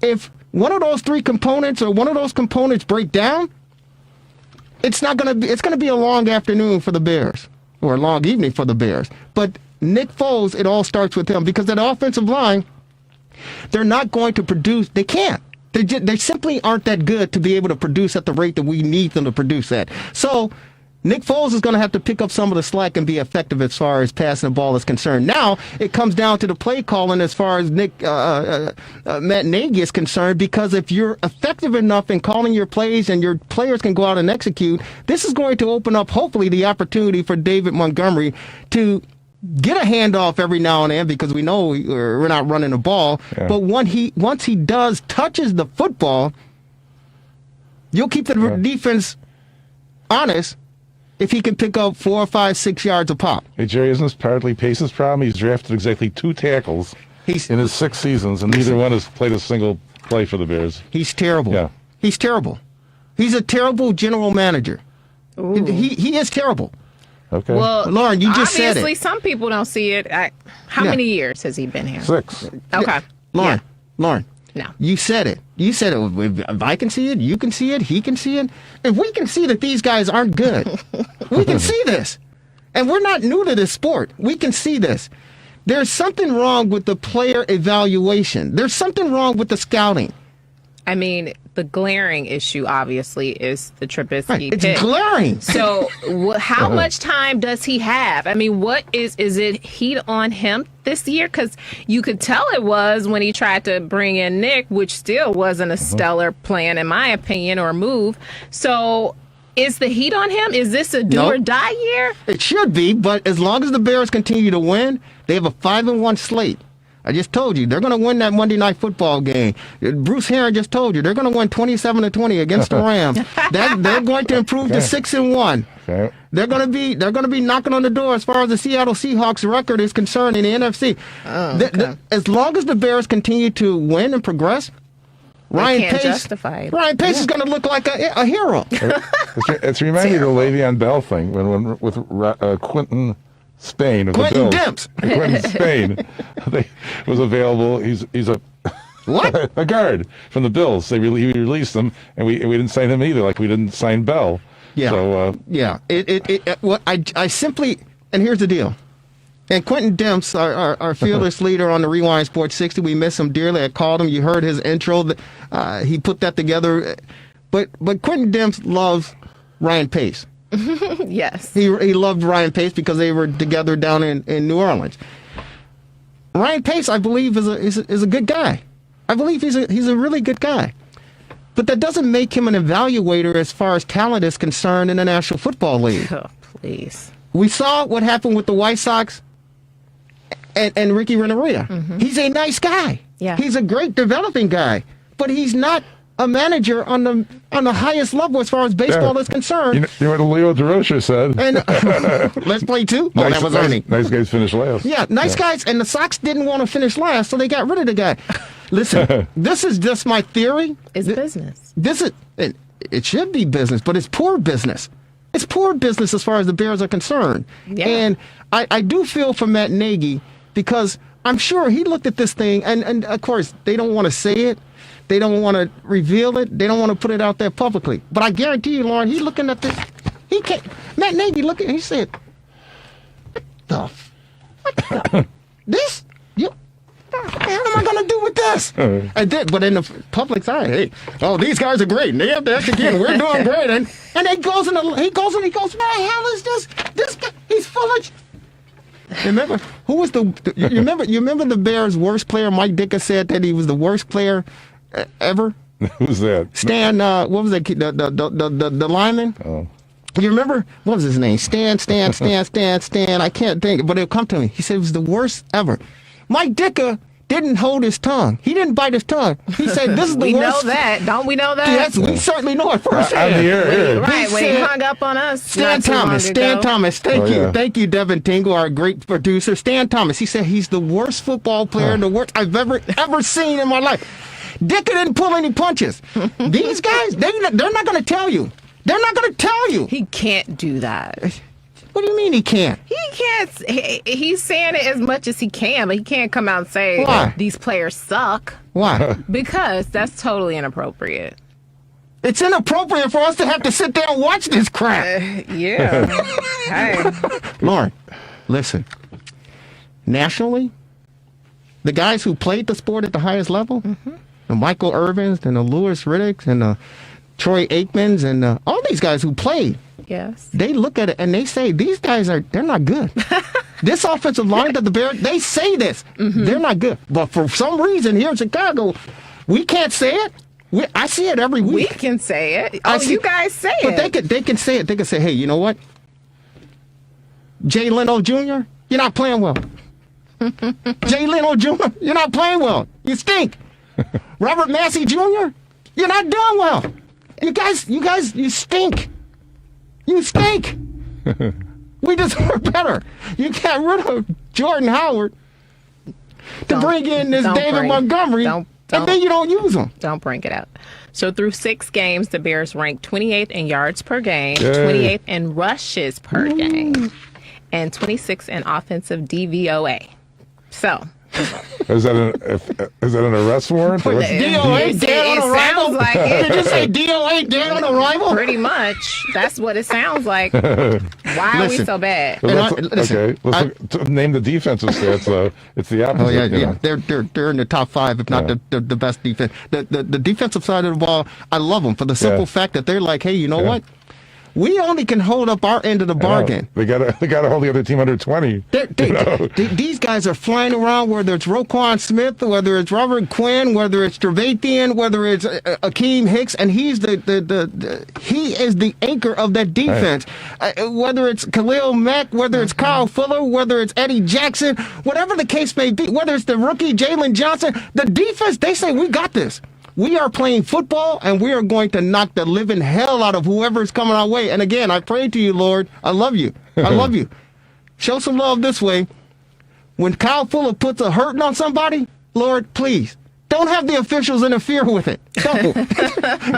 It's a football play. Let them knock the living hell out of whoever has got that ball. Hey. Turnover. I'm sorry, Lord. I didn't mean this. I didn't mean to use that word, but you know what I'm talking about. Oh, Lord, make their flag be stuck in their pocket. Oh, Lord. Lord, because it's hard. And God bless Kyle Fuller because he said, hey, man, I'm going to continue to play football. In his presser earlier this past week, he said, hey, I'm going to go out there and continue to play football. Yes. It's a football move. It's a football play. I take my angles. I do what I have to do, and we get results. I don't want the officials stepping in and taking away any of that because what they're doing also, not only taking away the play, but they're taking away the momentum of this defense. And that's what they do. They fly around. They get energized. They get that momentum, and they want it to spill over onto the sideline, their sideline, so that the offense can say, hey, you know what? We need to get out there and play. You don't like that? I mean, So do you think we're going to win Monday night? I got my shirt on. I got my Bears shirt on. She didn't answer. I have my doubts personally, but nobody asked me. Well, we're asking you now. I think they can win as long as they keep, the Rams to 3 scores or less. I mean, I think the Rams will be able to score at least 3 times, and any more than that, they're in trouble. 3 touchdowns? Yeah, 3 maybe. It could be a combination, even of field goals. That would under 20 would be nice, 20 or under, because I can't see the Bears scoring more than 20 because they haven't very often. Well, don't you think that this Bear defense is going to take some pride into this football game, and they're going to? But as good as they are, I mean, Yes. the Rams are going to score a couple times, obviously. I would think. Yes. Yeah. So we'll see. Yes, yes, yes. I'm concerned about this game. Really? And I was always concerned about this game, even before the season started. But now I'm even more concerned, and everybody, the Bears have this momentum, and it's like, if they let me down, I'm going to have a drink in here next Sunday.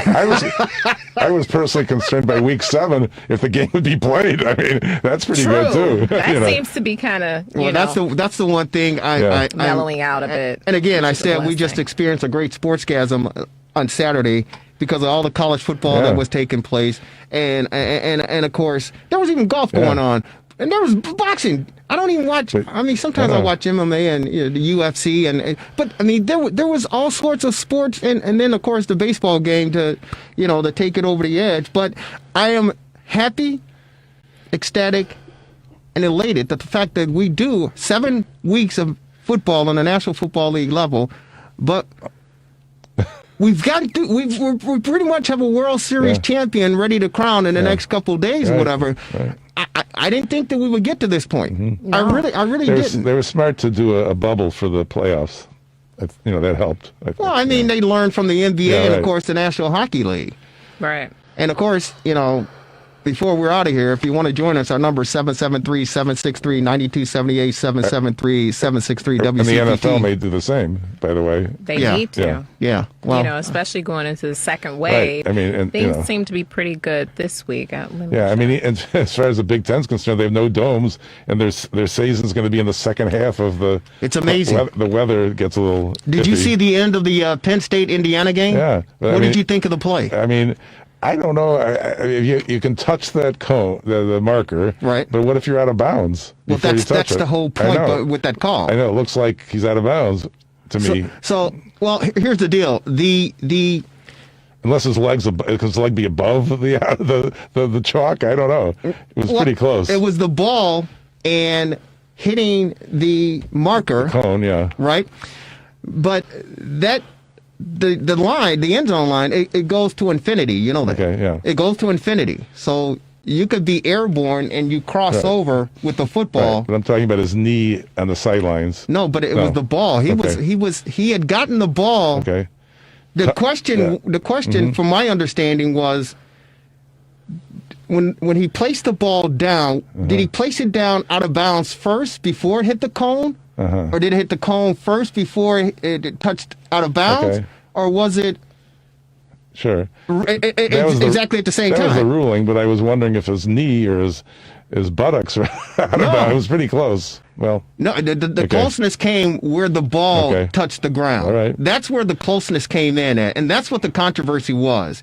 Did he get the ball? Because if his butt or his knee or whatever touched the ground before he was able to extend the ball, there's nothing to discuss, and there's nothing to review. Right. The fact was he placed the ball right at the cone, but also at the same time it was touching out of bounds, and that was the question. And if you're Penn State, that's got to suck. Yeah, well. That's got to suck. Let's go out to Roosevelt, who's calling from Chicago. Roosevelt, welcome to the Rewind Sports 60. What part of Chicago you calling from, buddy? Midway Airport area. Sounds good. I love Midway Airport. Went to school down the street at the great St. Rita High School, Midway Airport. I love it. Southwest Airlines, that's a great way to get out of here. Yeah, they're going to United. Going to O'Hare. Hello, Sorry. everybody. What's on your mind, Roosevelt? Okay, my question is this to anybody. Is it just me, or since we had Greg Olson, we used to have a lot more plays for the tight end. tight end. And now that we have a legitimate tight end, Jimmy Graham, I remember when the Bears used to play against the Saints and the Bears used to play against the Panthers, and they would use them a lot. So I've noticed that since we had Olsen, the Bears don't use the tight end. The tight end. Yeah. So is it just me, or am I just No, I think it's a great call. Thank you so much, Roosevelt. Keep listening to the Rewind Sports 60. We appreciate you calling. But from my opinion, I think the Bears don't utilize a tight end effectively in the past few years the way you would other teams have used them. We see what the Kansas City Chiefs are doing with Kelsey. We see what the San Francisco 49ers have done. We've seen the Carolina Panthers over the years. Once Greg Olsen left the Bears and he teamed up with Cam Newton. Incidentally, Cam Newton was benched in the New England Patriots game. So some Bear fans will say, see, that's why we didn't need him. But I agree with you, Roosevelt. I don't think the Bears utilize their tight ends effectively. And I got to disagree with you as far as Jimmy Graham is concerned. He was a sensation during his peak years. When he was New Orleans, he was a sensational tight end, but I think he's not as effective as he once was. They gave him a good contract. They should better use him, and if they can't, then let's see Cole Kmet. Well, here's the deal. As far as utilizing Jimmy Graham, he's pretty effective in the red zone. And that's a problem that the Bears have had over the past few years, scoring points in the red zone, not just getting 3 points, but getting touchdowns. Jimmy Graham has proven that he's more effective in the red zone, and he's an asset as far as Nick Foles is concerned. Cole Kmet, I agree.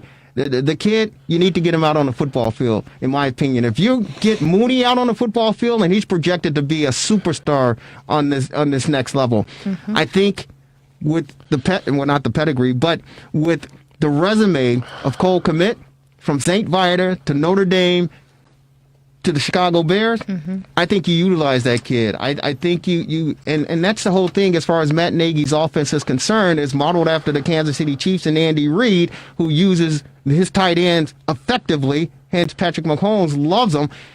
The Bears need to do the same thing as far as Cole Kmet combination Jimmy Graham. What do you think? That's what we talked about when we had Cole Kmet on the show when he got drafted, was how important that tight end play is, specifically looking at how the Kansas City Chiefs won and then the 49ers, as you talked about. So, I mean, we've all said it multiple times.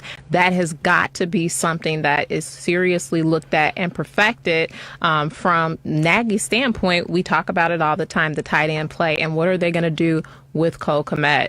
Take the wheels off, let him ride. He's going to be the key, one of the keys to our success. And we talked to him about that when he was on the show, when he first got drafted. Marvelous.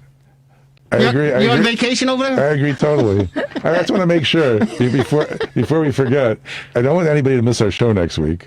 If you don't change your clocks, you're going to turn us on. And it's going to be on 5 o'clock, and your clock's going to say 6. So don't goof up, and don't eat too much candy. Don't goof up. Don't goof up while you're not eating candy and not trick or treating. In my town, they got signs we're going to put up that say with a mask over the pumpkin. Oh my gosh. We're not participating. I wanted to put that in. So I like Cole Kmet. Come on, I agree. He should be used more often. In answer to your question, there you go. I was dreaming of a white Christmas in 2 months. Oh my gosh! We haven't even had Halloween. You're already at Christmas. And they snowed tonight. Yeah, you're absolutely. It was in Denver. Exactly, it was. Hey, ladies and gentlemen, make sure I got on my voting mask. Get out there and vote. I already voted. The marvelous ones, I voted. Vote like your life depends on it. Lauren, hey girl. Because it does. Yeah, it does. Hey, the lines weren't that long. If you get there before the closing time, they must take you. By the way, that was my strategy. So however long it takes. Was it a long line at all, or it was not too bad? Yeah. How long?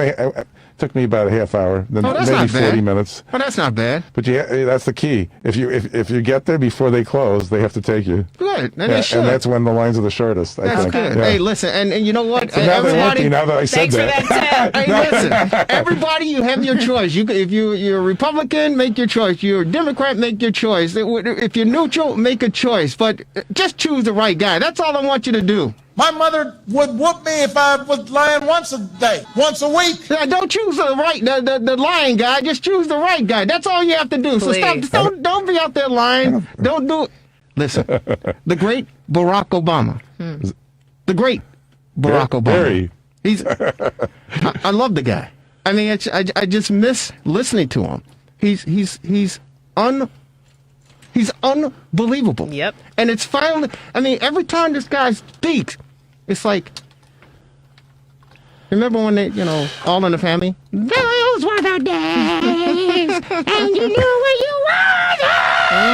Yeah. They were days like Herbert Hoover again was in there too. Well, yeah, but hey, listen. Get out there and vote. Seriously, it's important.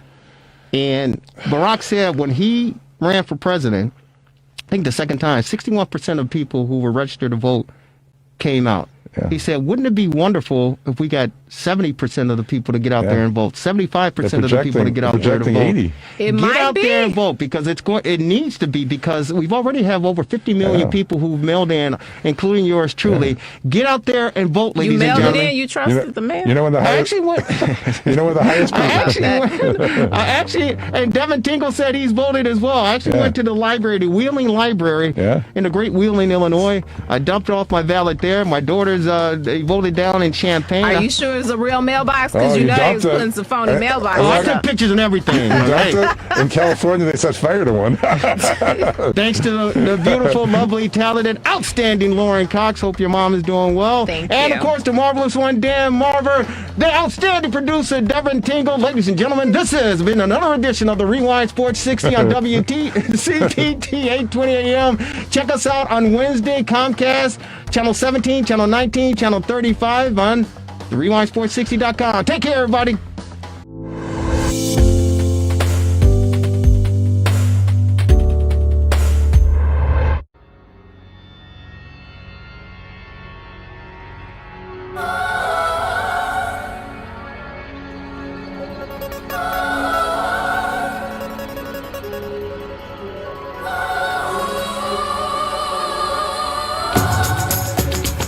Welcome, everyone, once again to another edition of the Sports Medicine Update. It's a weekly podcast with yours truly, Jerry Riles, and, of course, the Honorable Dr. Chad Pedromas. Doc, how are you? I'm doing great, Jerry. How about you? I'm doing fantastic, and I was enjoying the warm temperatures that we had here in the Chicagoland area the past couple of days. But, of course, it is Chicago. It is the fall. The temperatures have dropped. The rain is rolled in, and we have to get prepared for the cold temperatures. And unfortunately, the hawk, as they say here in the great city of Chicago, the winter. But for the most part, physically, I'm feeling fantastic. Mentally, I'm still, I'm who I am. But of course, it's always a pleasure and an uplift to get an opportunity to talk with you weekly on the Sports Medicine Update. Yeah, thanks, Jerry. Actually, I have a satellite office in Naples, Florida. And I'm down there now, so we come down for the weekend and see some people. And gosh, it's just, I shouldn't say this, but it's nice and sunny, just good for the soul. Well, soak up some of that good sun and some of that great heat for me as well. I'll bring some back. Well, you know, Doc, let's dive right into it because we got a lot to digest and unfold here.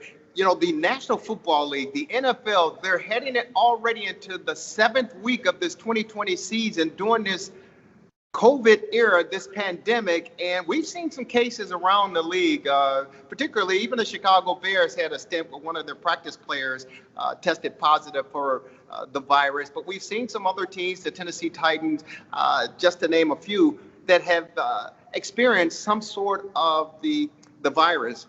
And they're bouncing back in the protocol as far as the owners are concerned and as far as the commissioner are concerned. They're trying to stay on top of this. But for me, it's just surprising that we have reached week 7 in the National Football League without any really severe or major cases. Your thoughts before we move on?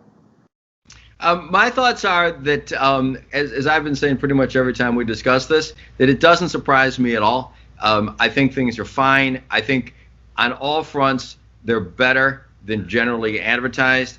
Therapeutics are doing great guns. You know, President Trump bounced back immediately. He had remdesivir. He had the antibodies. And what he had is not everybody can get it's available, remdesivir. It's FDA approved. The antibodies hopefully will be soon. Many people feel the virus is attenuating, just getting weaker on its own. Death and hospitalization rates are down. So people report cases, but they shouldn't talk about cases. They should talk about deaths and hospitalizations, which are definitely down. And then finally, I was actually on the radio just yesterday, and the subject of the vaccine came up. And, one thing that I didn't realize that people didn't quite really know is that, so there are thoughts, well, is the vaccine going to be good? Well, if the vaccine is safe, and I'm sure it's going to be safe, and there may be more than one, it's definitely going to be useful for this reason. People have said, well, it may not be 100% effective. It's not going to be 100% effective, but it doesn't have to be 100% effective to be useful. For example, flu vaccine. Flu vaccine in 2018 was only about 36% effective. Next year in the 40s. So you don't have to eradicate the virus. You don't have to have everybody be immune. But what happens is if you get, if there's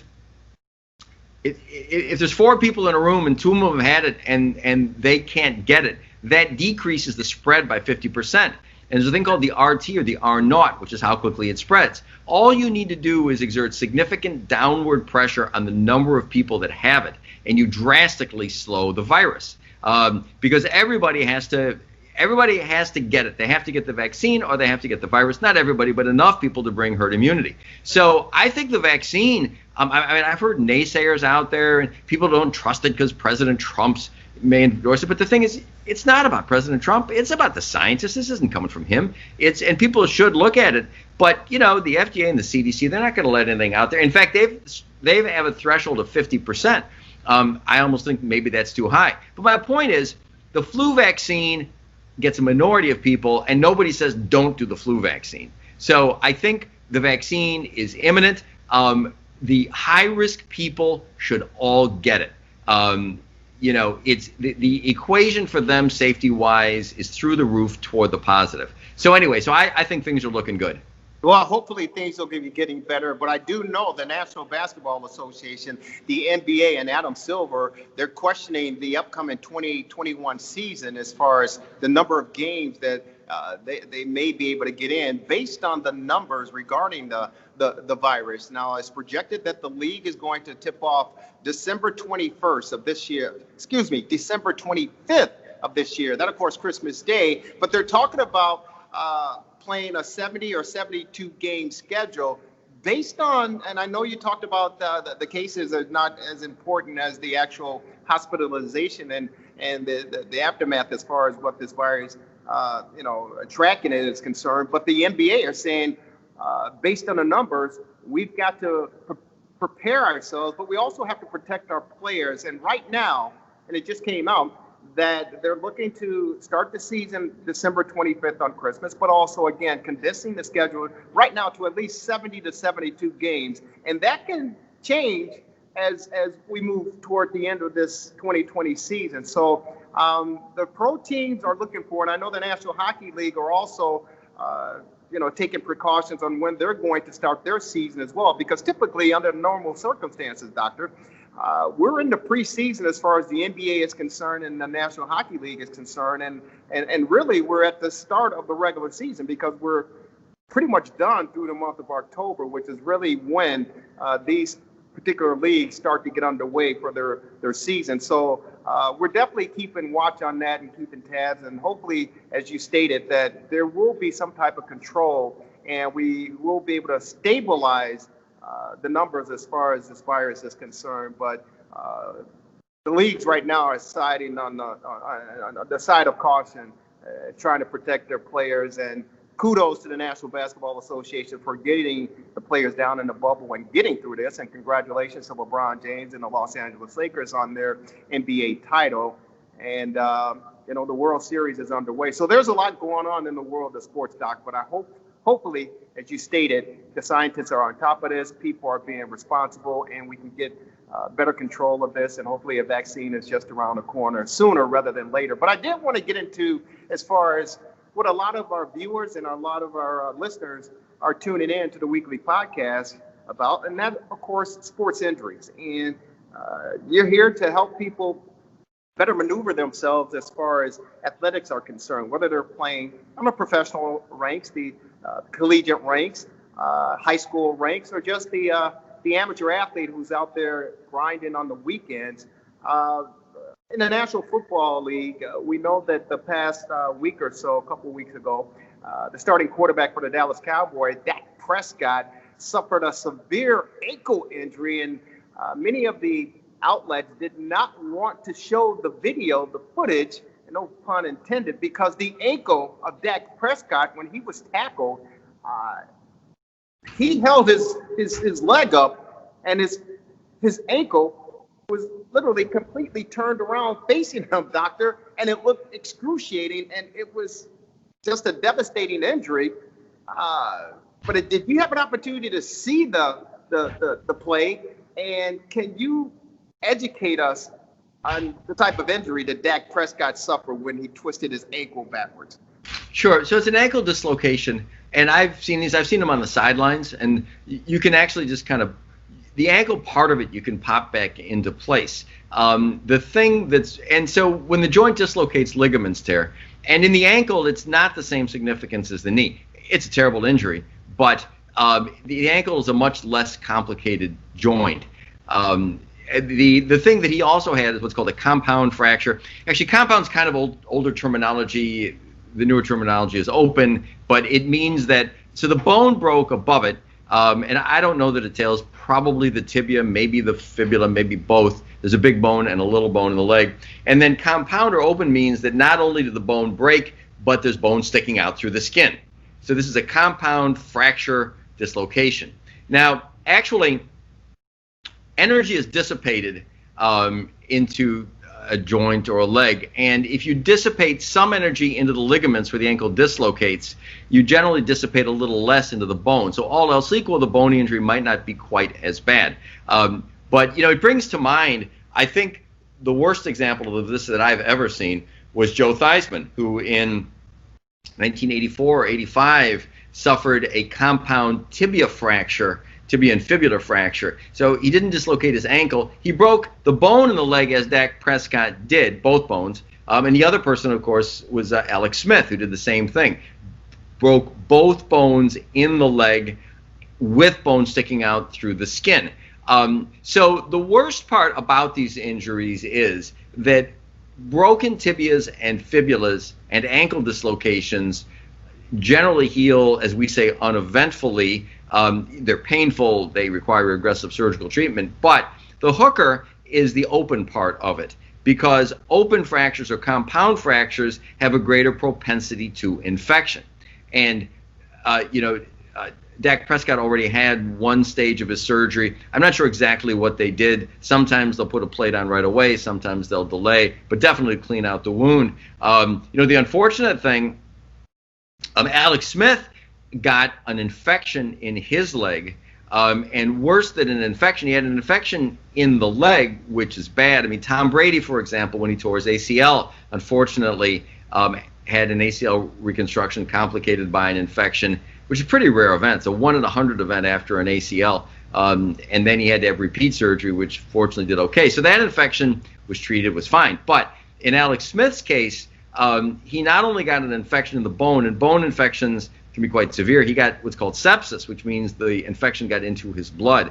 And that's why there was all the talk that people read about. He was in danger of losing his leg, had, I think, 17 surgeries, and even in danger of losing his life because if bacteria get into your blood, it can be deadly. So, and he's back now, too.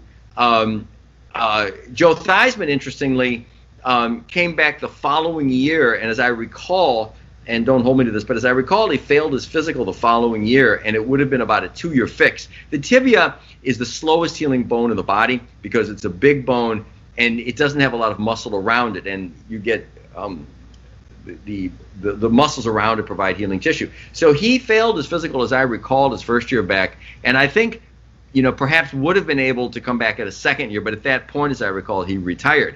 Alex Smith was a 2-year fix. So the question is, will Dak Prescott be a 2-year fix? And I guess, the timing is so strange now. So I'm just thinking to myself, if he went down in October, so next year if things are back on track, even if it's a 1-year fix, if they're starting again in July. So I don't know.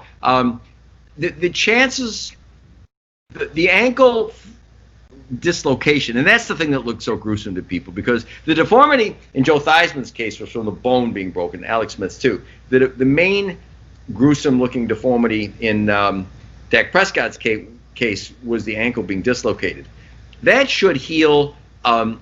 He will probably lose a few tenths of a second off his 40 time, so I don't want to minimize it, but generally those heal pretty well. So if the bone heals okay and isn't complicated by an infection, and open fractures have a greater propensity for something called a delayed union or a non-union, which means that it doesn't heal in the usual time frame, and you have to go back and put bone grafts and do other stuff. So he will probably heal, and I don't know how old he is. I think he's under 30, isn't he? So he's motivated. I think he'll heal. I think, with the complications, Joe Theismann, when he went down, I know that people said he probably won't come back, and of course Alex Smith after what happened, although he is back. So I think he will probably get healed enough to play if his course isn't complicated by infection or something else like that. And even if it is, the techniques are so good that you would expect that he get back. Now, in a reasonable world, you'd say, well, gee whiz, you're going to get that injury. You're going to go back and play NFL football? And the prudent thing, if you say, man, I don't think so. But these guys, being who they are, what they are, they're super competitive, super conditioned, I think he's going to want to play. If I had to put money on it, I would say he will get back and play. The more, uncertain thing is how long will it take? And I would think that it's likely that it'll be season after next that he comes back. If everything goes smoothly and as well as it can, he's got a plate on or a rod. I'm not sure what they did, probably a plate. He'll probably be in a situation where the ankle's coming around some and the bone looks pretty good. But the issue always is if you come back too soon. Troy Aikman, as I recall, had a clavicle fracture and came back and I think re-broke it, Right. And nobody did anything wrong. It's hard to say. So, will he be back? I mean, let's say the NFL's on schedule. Will he be back next July to training camp after this? I don't think so. Will he be back by midseason? Maybe. But I sort of think I think it's likely that he'll come back. I think it's likelier and probably be good for him to take, the extra year and come back 2 years from now in good shape. Yeah, well, there's all sorts of, prognostications out there and doctors saying this, that, and the other. And it's very, suspect because like you say, you really don't have a clear-cut answer on the process and the return. But they're looking for, as you mentioned, the possibility of Dak Prescott being able to recover in a year's time and possibly getting back out there on the gridiron. Dr. Chad Prodromus, the Sports Medicine Updated Weekly Podcast, Jerry Riles. I got to ask you regarding the layperson, the average athlete, the amateur athlete who's out there, maybe they're doing an Ironman competition, or maybe they're training for, a marathon, or maybe they're doing some weightlifting, clean and jerk, or whatever the case may be. Or maybe they're out there just playing 16-inch softball here in the Chicagoland area, 12-inch around the country, or, maybe some flag football of the case, and they sustain a devastating injury, maybe not to the point as severe as Dak Prescott because he's playing a professional sport, a very violent sport on a professional level. But what do you say to those individuals who may, suffer a severe dislocated ankle or break a leg where the bone is penetrating through the skin? We talk about Alex Smith and how important and vital it was for him to get treatment as quickly as possible because of the infection and the potentially losing his leg and God forbid, thank God, his life. But if there's an athlete out there maybe working out and sustain some sort of injury, what is your recommendation of getting it taken care of in an immediate fashion? Yeah, well, the worst injuries tend to be in football, and the answer there, and in the early years of my career, I was team physician for lots and lots of high schools, colleges, some professional work, and the answer. So standards have changed, but there are some places that would require paramedics and an ambulance to be on the scene. But one way or another, in a case like that, people are getting an ambulance right away. If you're the team physician on the field, you go out, you try to stanch any bleeding that might occur, and you just get them. You get them to the hospital. The paramedics are so good, and the emergency rooms are so good that you just have to make sure that that's accessible. Actually, as gruesome as these injuries are, because you see obvious deformity of the leg, it's bending in ways that it shouldn't bend. The immediate prospects of a problem are probably less. I was taking care of a college I used to take care of. This goes back 20 years, and there was an athlete who fractured his femur, and so the deformity was not as obvious, but he ruptured the blood vessel and lost a dangerous amount of blood. He recovered okay, but there was a blood loss issue. Knees can dislocate. The Bears tight end who had a real good couple of years. Help me out on this now, Zach. Not Thornton. No. Keith Jennings. Not Emory Moorhead. No, 5 years ago, just before the guys they've got now. I think I can't believe I can't remember his name, but he was. He was not Greg Olson. No, I wanted to say Zach Martin, but that's the guard on the Cowboys. So I'm drawing a blank here. Oh, Trey Burton. Trey Burton. No, before him. Horrible injury. Terrific.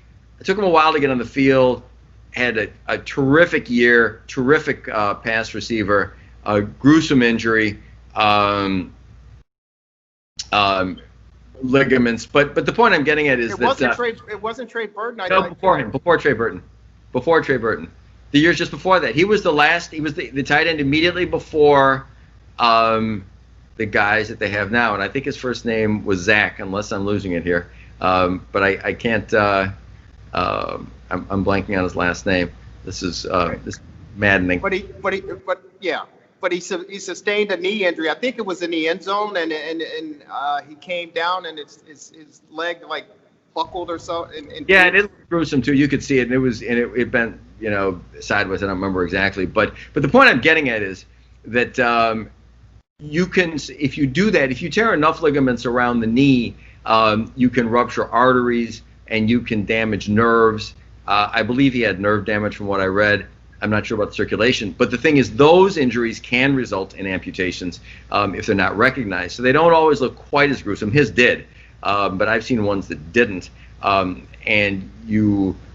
the further up the injury is, the bigger the artery and the worse the problem. So femur fractures, knee dislocations. So not a kneecap dislocation, but a knee dislocation where you tear 2 or 3 ligaments are immediately much more dangerous for loss of the limb, because if you have the artery at the knee is kind of tethered, and if the knee dislocates, it can be ruptured, and if you rupture the artery and you don't have circulation, it doesn't take very long for that lower leg to just kind of die. So the moral of the story is these are pretty catastrophic injuries, though. So they're not the kind of thing anybody's going to try to walk off anyway. But the moral of the story is, if you're years ago, I used to take care of some semi-pro teams. Actually, in fact, they were the predecessors to the arena football league that started in Chicago. And these guys, good athletes, and they'd be out in these hard fields and just getting injured, and they wouldn't have medical care. But if you're playing football, really any sport, but especially football, you just have to make sure that you've got rapid access to paramedics or an ambulance. So you get that taken care of right away, get to the emergency room, and in general, things are okay. Hey, Doc, real quick, when you talk about long-term effects, and we're speaking again on the professional level, but there are a lot of people that sustain these sorts of injuries. The recovery process with technology is incredible. I can remember back in the early 2000s in the national championship where the Ohio State Buckeyes beat the Miami Hurricanes in triple overtime, I believe. But Willis McGahee to start running back for the Hurricanes. Yeah. his knee busted up. And at the time when it happened, I looked around and told people it was sad and disappointing because unfortunately this young man who is exceptionally talented, his career on the next level has ended. But lo and behold, with technology, he has been able to, he recovered from the knee injury. The surgery was a success, and he went on to play a number of seasons in the National Football League as a running back. Talk about technology and the advancement from even the early 2000s to where we are today. I will, but before I do, I have to tell you, the tight end, Zach Miller. Zach Miller, exactly. Sorry. Zach Miller. He was the guy, and it ended his career, so I don't know if I think he probably formally retired by now, but anyway, so yeah, the differences in technology are, many of the techniques for trauma are similar to what they were. So Alex Smith had something called an Alizaroff, an external fixator, where they stick all these pins in the leg. It was actually developed in Siberia, but this has been out there now for 25 years. But there are more tools than they used to be. There are nuances. We have terrific implants, plates, nails. We're smart about washing wounds out. We've got good antibiotics. The truth is that the big sea change in technology in this whole field occurred actually about when I was starting in practice, which was 1985. And so arthroscopic, minimally invasive surgery, ACLs were just kind of getting going then with modern techniques. So in a nuanced way, we're better than we were. But I've been doing the same ACL procedure for, 1993. How long is that? 25 years. And you get great results with it. Not a whole lot has changed. The trauma surgeons are really good. But during that period of time, there were tremendous advances in implants and knowledge. I'm trying to think of an area now that you bring it up, an area where we're dramatically better sports medicine-wise now than we were. And not to say that we're not better, because we are, but Gail Sayers, the late Gail Sayers. So that was a time when things were really different. He hurt himself in 68, something like that, and the athletes back then. So there was a sea change in the 80s for knee injuries, which was huge. Arthroscopic shoulder surgery has allowed us to do things that we couldn't do. Although it's interesting, as I mentioned to you, we were talking about Jalen Johnson, the Bears cornerback, who, by the way, is doing great with his shoulder. So is Anthony Miller. We were talking about how these guys both had multiple operations, and I was hoping after these two they'd be done. And it looks like they're doing well. But shoulder dislocations, it's kind of an interesting topic. Recurrences were a bit of a problem then, and they still are. So, I think that there was a sea change with the advent of arthroscopic surgery and some of the techniques we have then. But I think that in this millennium, people heard at the beginning of it, did well, like they do now.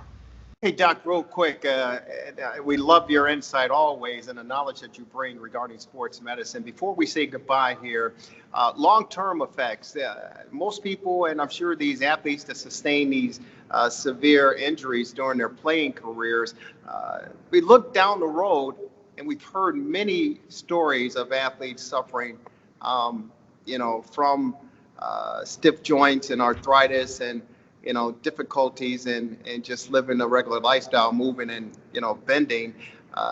Is there any improvement in that area with athletes who have sustained these types of injuries, and anyone who, may have broken a limb or whatever? Is there any, light shed on, your 50s and 60s and missing out or avoiding arthritis and stiff joints and all of those things as ailments that come with getting older? I think that it depends on a couple of things. people are definitely at increased risk of arthritis. This has been studied in sports in general, that it's good for your health. But if you're a competitive football player, if you're a competitive female soccer player, gymnast, it's you just kind of get banged up. A sea change that's occurring here, and it's a central part of what I do. I'm not the only one doing it, but is the area of what we call biologics. So I do a lot of work with platelet-rich plasma, as you know. I do a lot of work with stem cell treatments, and that's a controversial area. So people get arthritis, and often the paradigm is to take pills that suppress pain, non-steroidal anti-inflammatory drugs, get injected with cortisone, which I think is not a good way to go. If you do that, the thought is that you're eventually going to need a joint replacement, so you suppress pain until you do. What's happening right now, which is a sea change in the field, is that we are getting very good results with again, platelet-rich plasma. It's kind of popularized. Kobe Bryant, late Kobe Bryant had that done, went to Germany, but now it's readily available. We do a lot of it. We do work with what's called mesenchymal stem cells, some safe stem cell work. I don't want to overplay what it does, but I have lots of people who come into us with second opinions for joint replacements, and their joints just aren't that bad. And we get them off of all drugs and use these things. And again, I'm not the only one doing this. Hyaluronic acid's another thing. It's a pharmaceutical that helps. And we keep people going for a long time. I think that the older paradigm, and I encourage people get better when they're not taking drugs and when they're not using cortisone. So I think the whole joint preservation issue is definitely come to the fore in a way that it didn't before.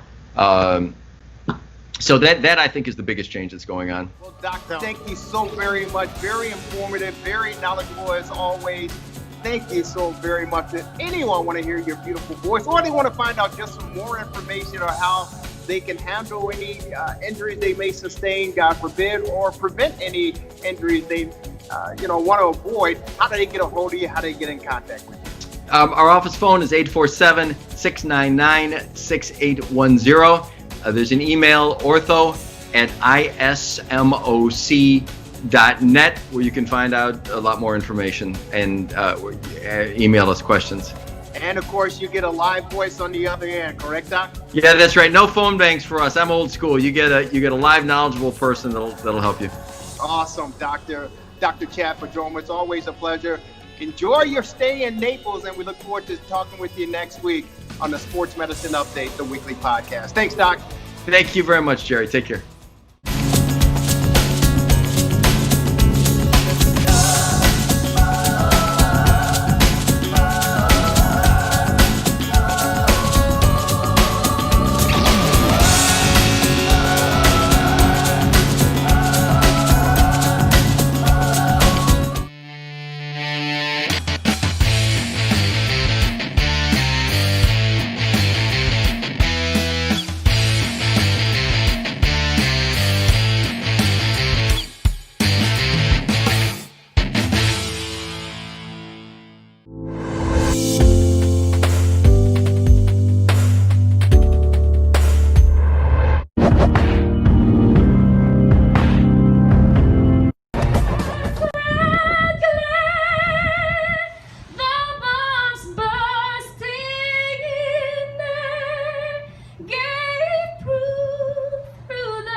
reset, rejuvenate. Go to our link right now to restart your life. TheRewindSports60.com. What are you waiting for? Hope to see you soon. The Rewind Sports 60.